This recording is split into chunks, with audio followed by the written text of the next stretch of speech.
Now, I will discuss the distinguishing characteristics of both kings and servants. A king should carefully consider the following aspects. He should protect the kingdom with a commitment to truth and virtue. After conquering the enemy, he should govern the land with righteousness.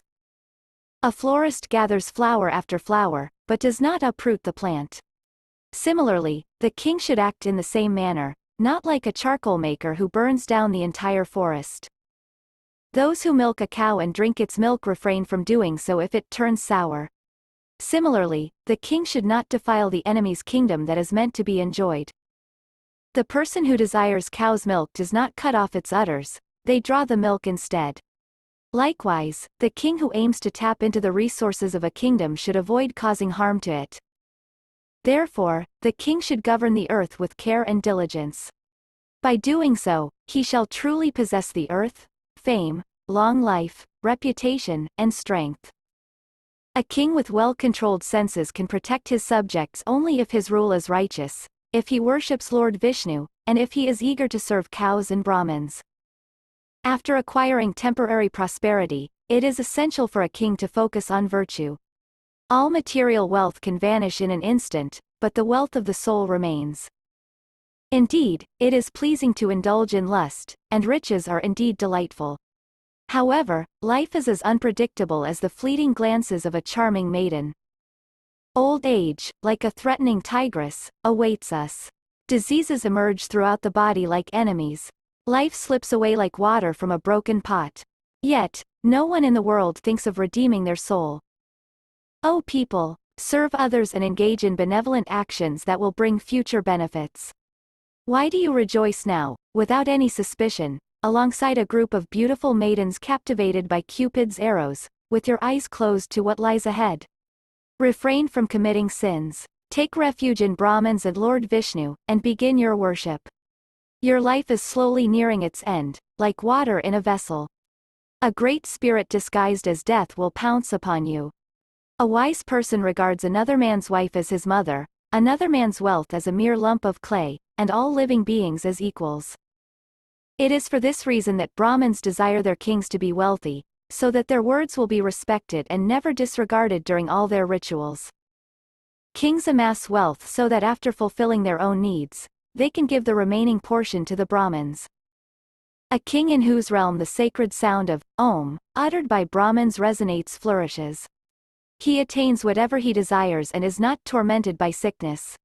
Even the sages make provisions for times of scarcity, and therefore, it is doubly important for a sovereign, who governs his subjects with a paternal spirit, to keep his treasuries well stocked at all times.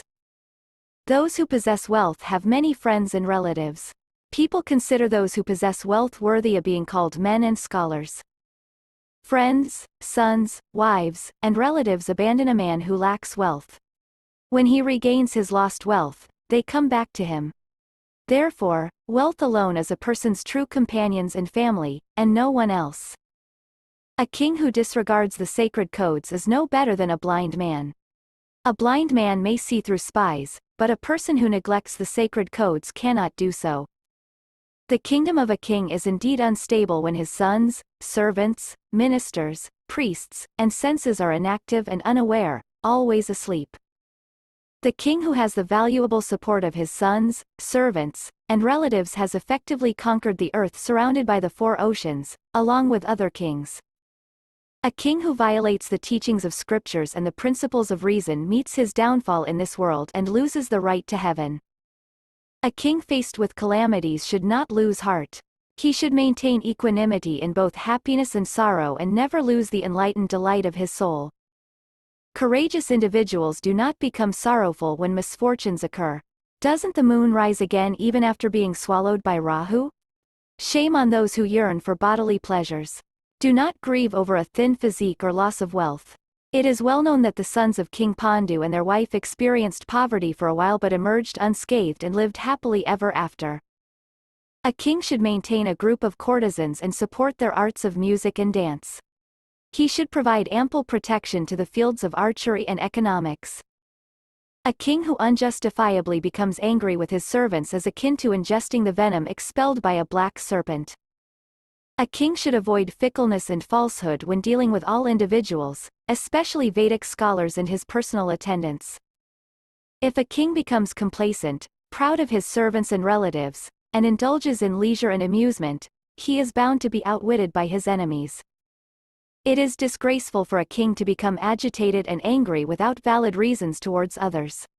He who unjustly punishes his servants becomes vulnerable to enemy attacks. A king should forsake sensual pleasures and enjoyments. Such individuals become easy targets for enemies who are always vigilant. Enterprise, adventurousness, courage, intellect, prowess, and valor. Those who possess these 6 qualities are regarded with wary awe, even by celestial beings. When the results are not remarkable despite energetic efforts, it may be due to adverse fate. Nonetheless, humans should persevere and engage in fruitful activities. Servants come in various types: excellent, average, and base. They should be employed appropriately in different types of tasks. I will now explain the process of testing servants and the qualities required for different positions as described by experts in this field. Similar to how gold is tested through rubbing on a touchstone, cutting, beating, and melting, a servant is evaluated based on their appearance, behavior, lineage, and actions.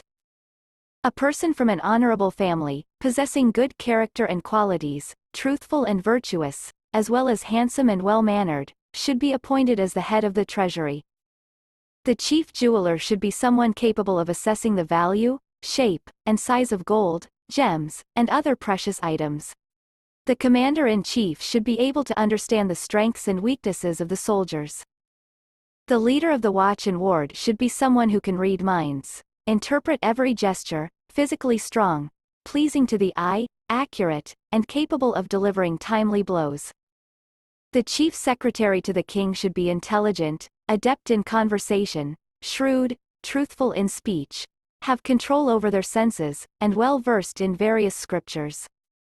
The chief ambassador should be intelligent, perceptive, able to understand others' thoughts, unflinching in speaking the truth, and straightforward. The officer responsible for virtue should have extensive knowledge of sacred texts, be a learned scholar, possess self-control over their senses, and embody qualities like heroism and courage. The head cook should come from a lineage of previous cooks, be skilled, truthful, well-versed in scriptures, personally hygienic, and capable of hard work. The royal physician should be well-versed in Ayurveda, with practical experience, possessing all the qualities of a decent person, and maintaining an appealing appearance. The royal priest should be highly knowledgeable in the Vedas and related texts, actively engaged in recitations and fire rituals, and readily bless everyone. Whether they are writers, reciters, accountants, or chief executives, anyone found to be lazy should be immediately dismissed. The mouths of wicked individuals are a source of distress, similar to serpents, as they are deceitful, causing pain and fear. Even if a wicked person happens to be a scholar, they should be avoided. Just as a serpent, adorned with a precious gem on its head, remains terrifying. Who isn't afraid of the wicked? Who becomes furious without provocation? It is the wicked individuals from whose mouths poisonous words flow continuously, resembling the venom of a deadly serpent. If a salaried servant of the king becomes so wealthy that they rival the king, possess equal competence, have knowledge of the king's secrets and vulnerabilities, are highly industrious, and claim half of the kingdom, there is no harm if the king puts them to death. Servants who initially showed bravery, spoke gently and truthfully, and displayed self-control but later proved to be different should not be retained. Servants of this caliber are extremely rare. Those who are diligent, content, easily awakened in emergencies, possess equanimity in both joy and sorrow, and display courage. Any servant who exhibits any or all of these negative qualities should be promptly dismissed. Lack of patience, dishonesty, a cruel temperament, speaking ill of others, arrogance, gluttony, deceitfulness, greed, inefficiency, and cowardice. The king should ensure his fortress is equipped with a wide array of powerful weapons before attempting to conquer his enemies. If the king is not adequately prepared, he should seek a peace agreement with his enemy for a period of 6 months or a year, and once he is well prepared, he can launch an attack on the enemy. If a king appoints foolish individuals to various positions, it will result in disgrace, loss of wealth, and suffering in the afterlife. Whatever actions the king undertakes and whatever acts his servants commit, whether virtuous or sinful, the king will bear the consequences. His fate will either thrive or decline accordingly. Hence, a king should employ intelligent and capable individuals in positions of virtue and wealth for the welfare of cows and Brahmins in the state. Wealth is meant for both charitable acts and personal enjoyment.